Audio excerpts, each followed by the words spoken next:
morning, morning, morning. Good morning. Good morning to you. Now, we usually get Tuesdays started by talking with His Excellency David Comissiong, who is Barbados Ambassador to CARICOM.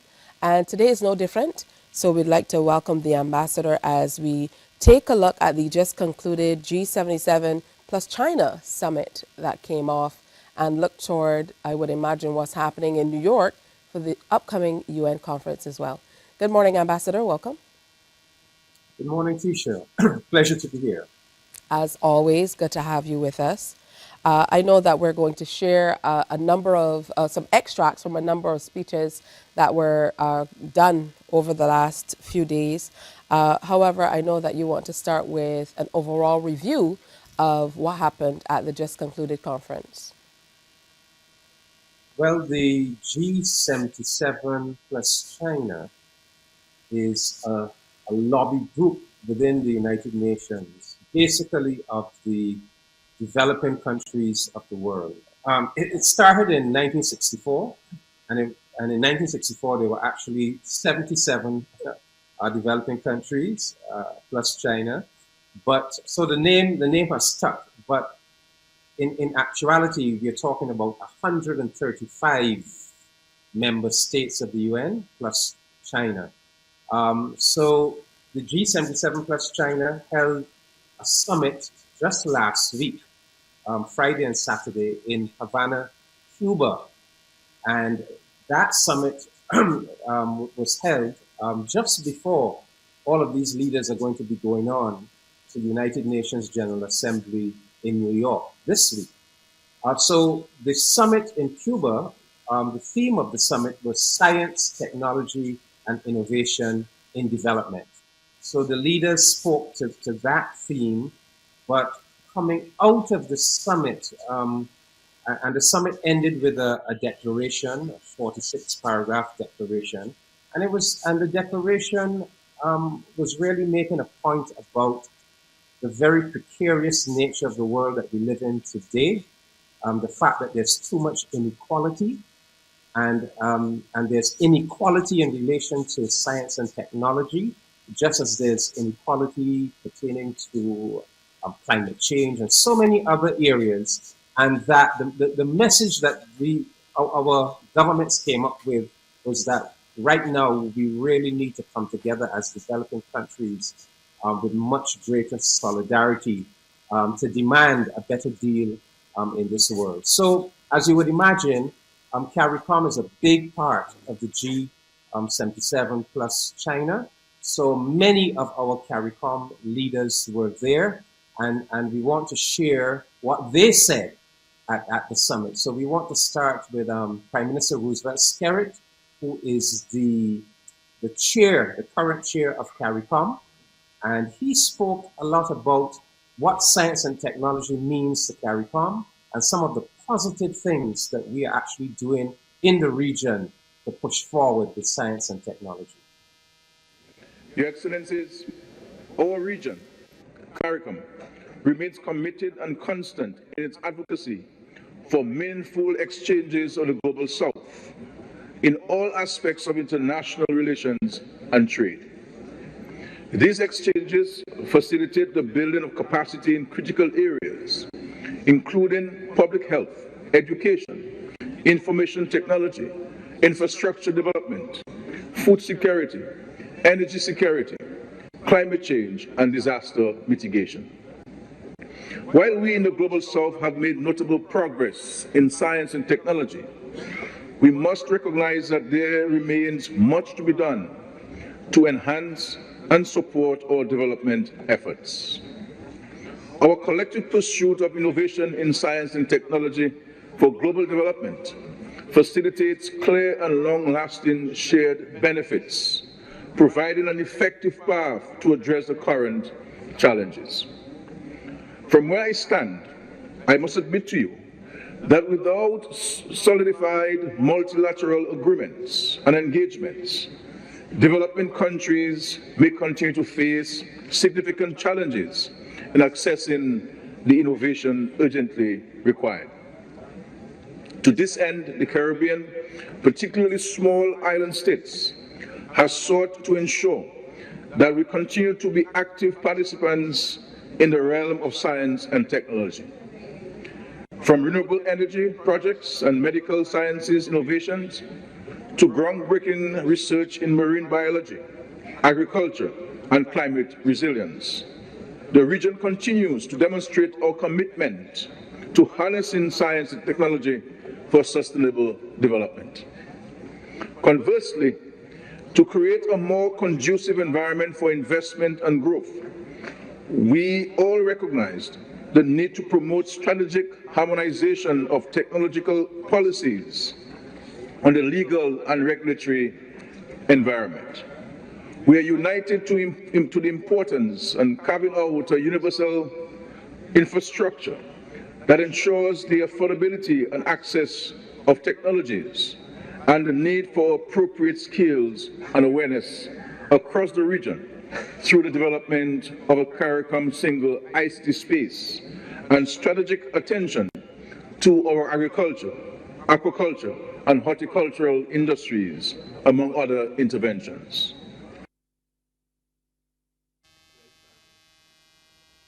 All right, definitely taking an opportunity to talk about how the region is affected by all that can happen and how much we need to be involved with technology. I don't know if you want to back that out or if you want to go directly into the presentation from Prime Minister Mottley, Ambassador.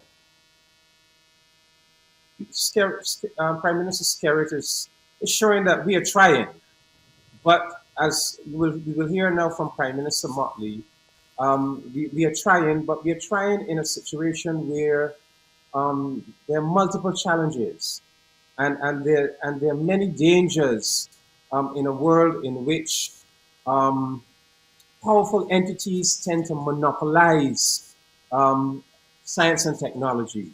A world that is far too unequal, and she speaks to the dangers that we face. Prime Minister Mottley. There is no doubt, my friends, that the world in which we live is experiencing unprecedented crises, multiple. And it has done so at a time when mankind has attained more scientific, engineering, and technological progress than at any other time in history.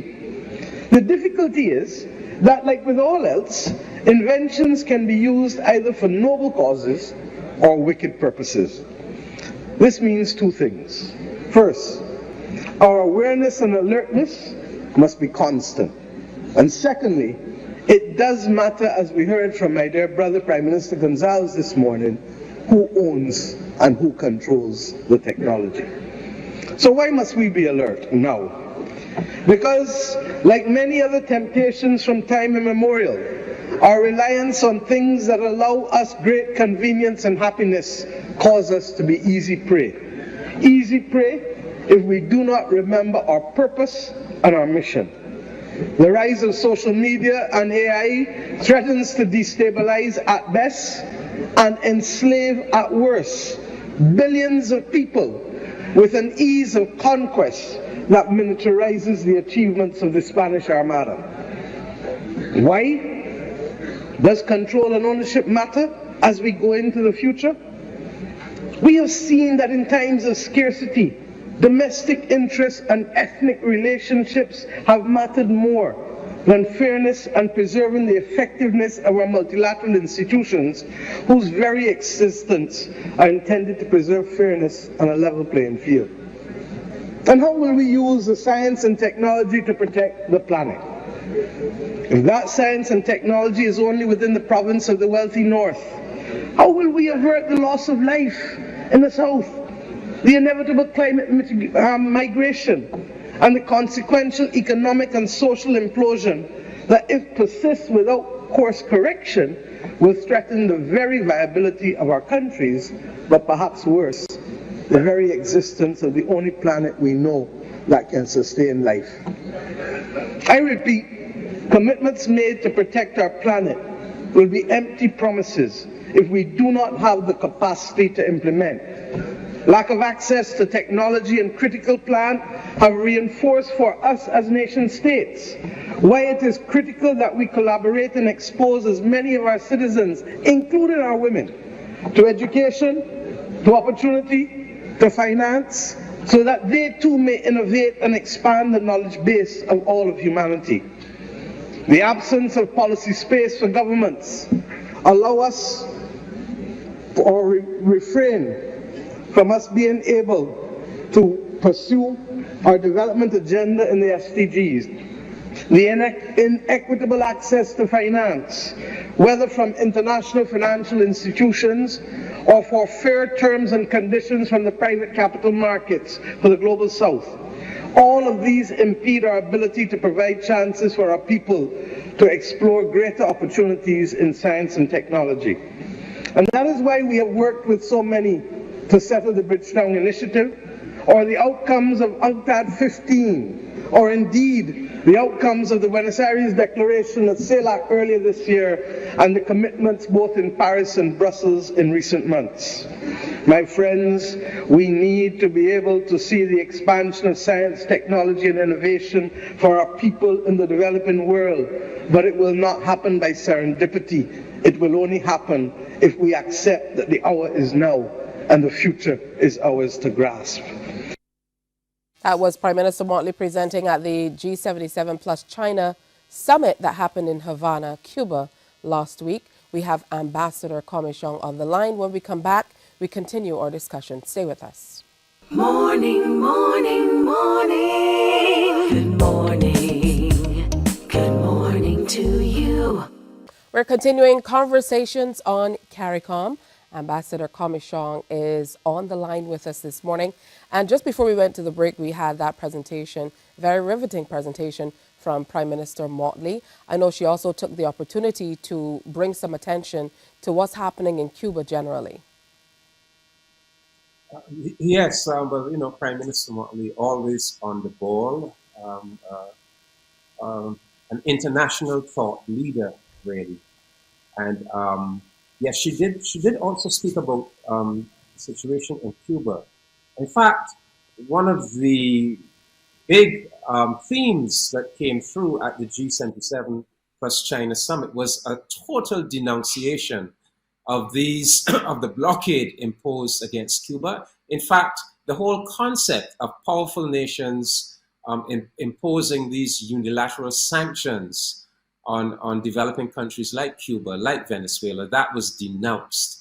And a big call was made within the declaration, the Havana Declaration of the summit, that this practice must stop. You know, and we in CARICOM, we've been saying that now for some 50 years, calling on the U.S. To terminate that illegal blockade of Cuba. But what I want to point out with Prime Minister Mottley's speech is that she zeroed in on the Bridgetown Initiative. And this is so important because it's all well and good for leaders to come and speak eloquently and denounce the inequities in the world system and urge better moral behavior from big countries. But you must have a plan. You must have a plan to actually change the system. Words alone are not going to change the system.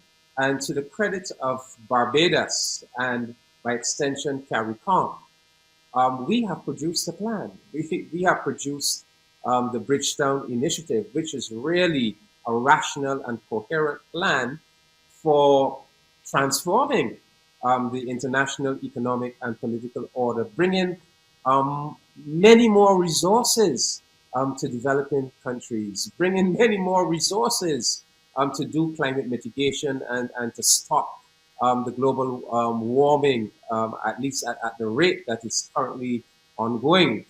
And so it is my hope that this G77 plus China summit, which would have been a preparation for all of these developing countries, to a preparation for the United Nations General Assembly in New York this week, that in fact we will hear all of them, having gone through this preparatory summit in Cuba, that we are going to hear them really pushing hard for the implementation of the Bridgetown Initiative at the UN General Assembly and also later in the year at COP28 in the United Arab Emirates. But the point of sharing these videos is really to make the point that CARICOM is on the world scene. CARICOM is making its voice heard. We're only able to feature 3 of the CARICOM leaders who spoke at the G77 plus China summit. We're going to hear from Prime Minister Gonsalves, but I should say that President Santokhi of Suriname spoke. Prime Minister Davis of the Bahamas, Prime Minister Mitchell of Grenada, and several other CARICOM leaders spoke at the summit. So it is important that our people are aware of the mark that CARICOM is making on the world's agenda. All right, well, let's go ahead and listen in to what Prime Minister Gonsalves had to say in his presentation. In everything but the subject today of this conference, of this summit, science, technology, and innovation. And it's not isolated. This and the Global Digital Compact are not isolated from the Sustainable Development Goals. And climate finance and financing for development and the reform of the international financial institutions and of the United Nations Security Council and for reparations for native genocide and the enslavement of African bodies. All of these matters, though they are different and segmentalized, they constitute, in my view, a composite whole. And it is in that frame that I urge we address our subject, always in solidarity with one another. Too often we have been picked off one by one in our own narrow self-interest. Let us at this juncture work together in solidarity. We approve this declaration. It's an excellent declaration. And we set about to work with it. We do have, historically and in the contemporary period, shared expressions. But those shared expressions must be strengthened. And where we have shared experiences, those shared experiences must be translated into structured, shared expressions in solidarity, in our interest and the interest of humanity. That is my simple message. Thank you very much. Definitely another powerful message from Prime Minister Gonsalves. Yes, here we have, this is our CARICOM statesman, our elder statesman, and bringing a lot of wisdom, a lot of insight, and making a very stirring call there for unity, third world or developing country unity. And that is a theme that has really emerged very strongly in recent times. It is as if the developing countries have really woken up to the many, many dangers facing us. And you'd have heard Prime Minister Gonsalves given a list of many of those interlocking crises, you know, from the climate to debt, to inequalities and who controls technology. And out of that sense of these multiple crises bearing down on us has taken shape this idea that we can't go on with business as usual.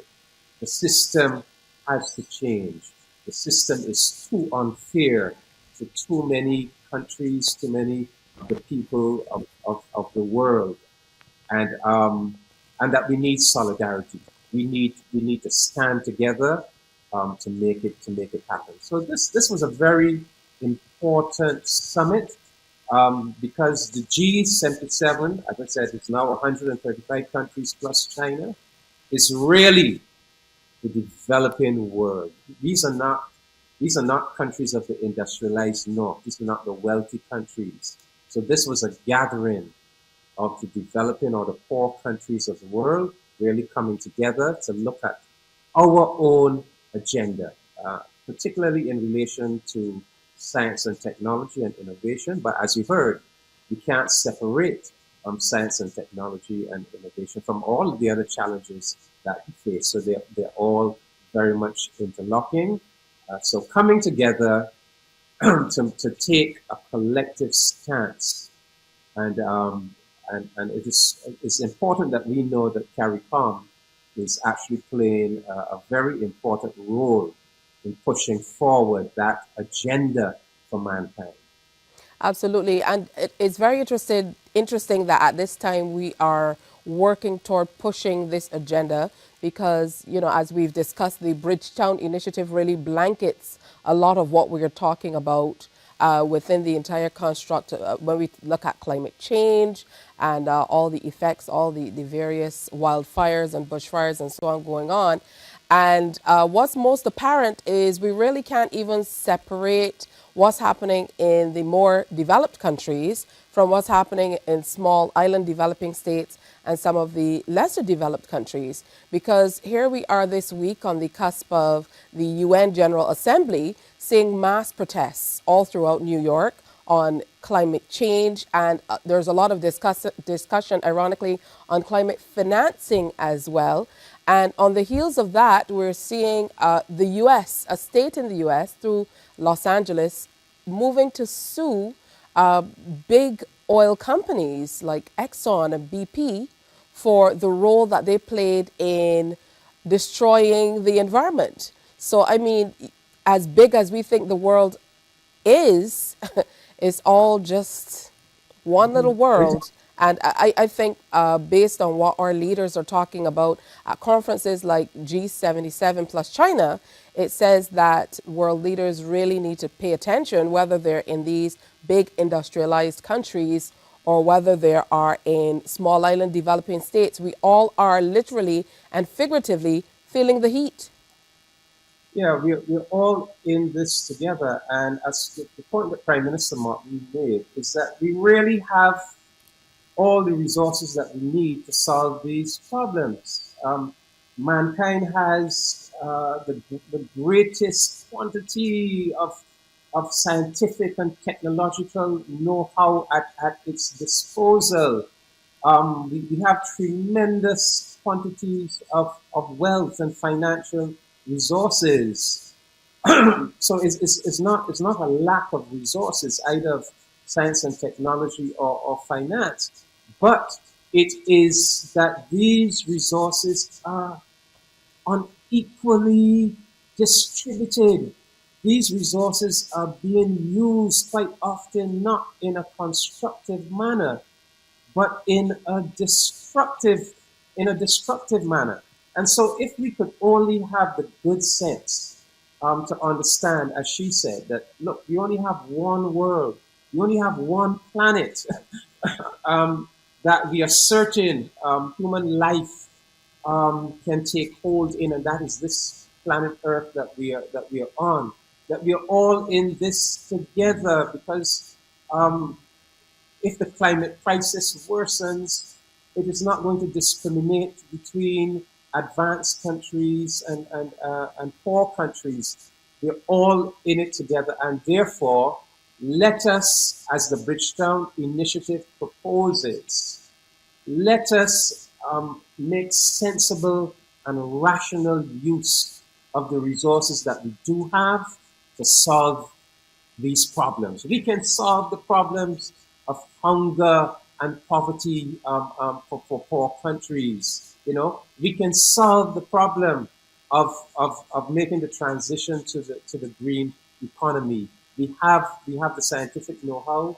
We have the financial resources. Let us be sensible human beings and let us get beyond, selfishness and lack of care for other countries and for other people, and let us be rational in how we approach the future of our planet, the future of mankind, and the Bridgetown Initiative does lay out that vision.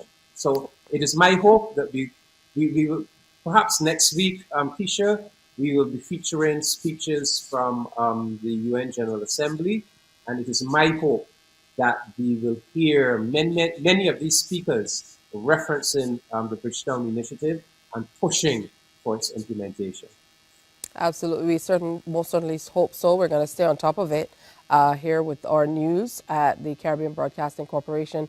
But we always look forward to deeper discussion in conversations on CARICOM. We're going to have to say conversations on CARICOM Plus.